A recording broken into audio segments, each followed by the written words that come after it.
you've been working on your book for several years now. Mhm. A person changes so much over time. How do you deal with the frustration of you're writing the same book, but you're a different person now? Because there's been moments where I'll be working on a project and maybe I thought something was beautiful or amazing at first, but give it some time, the frustration creeps up on me. And now maybe I can't even see the beautiful things the same way anymore. Mhm. How do you wrestle with that? That's so interesting. So I think I had the idea like 10 years ago for my story, and it's based on a town where my grandma lived before she passed in Pennsylvania. And so I've always had that deeper purpose, like I want to honor her house where I felt like I was at home growing up. But then I actually wrote the full manuscript in 2020, and it's 2026 and the book is not published. I'm on my fifth edit.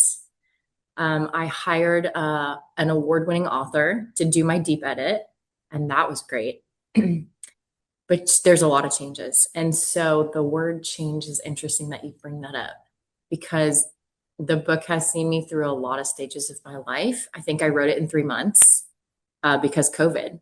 What were we going to do during COVID? And we were all in lockdown. So that brought me joy. But then I had to step away from it. And when you look at traditional publishing websites that give advice, they say step away from your book for months. If you can do 2 to 3 months, you'll come with a fresh perspective. And I think that's true. But like you're saying, it's frustrating because when I write a chapter and I want to reread it over and over and over. And I want to get that chapter perfect before I move on. And so if I do it that way, a month later, I'm on chapter two. The changes in your life can be so extreme. I just remember periods of months that I just never even looked at my book. So I think you have to be in the mood. I think you have to remember the original purpose for writing your book. Obviously, if I wanted to get it out now, I could self-publish, and that wouldn't be an issue. I think my childhood dream is seeing a book in a bookstore that I've written.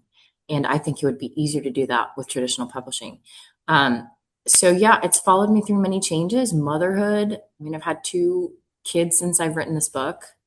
I never, it's hard to find time to write and edit. So summers are great. But yeah, I look at things and I'll say, why did I write that? But more often I'll say, how did I think of that? At this point in my life, with all the things that are going on, teaching and being, a mom and a wife, how did I think of that? Like my headspace and my thought capacity is different now than before I had children because it's taken up by so many. I wear so many hats now. And so I will look at the dialogue and I'll say, that really sounds like my classroom. I'm impressed with myself. I can't change that. But the storyline has holes. So I think that over time, it gives me a really good perspective because I can say, oh, this is garbage. But more often than not, I see like little gems in my writing and I'm like, oh, old me had it right. That was good. So I actually appreciate the time. I have a feeling that authors who have published books read their books and also wonder, what was I thinking during that time in my life? Or this is the time in my life I wrote this and it reflects it, well. And I wish I could change that.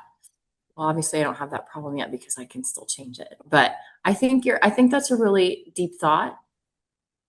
I don't really know how to wrestle with it except to just keep trying and just keep making it better and just keep getting outside advice.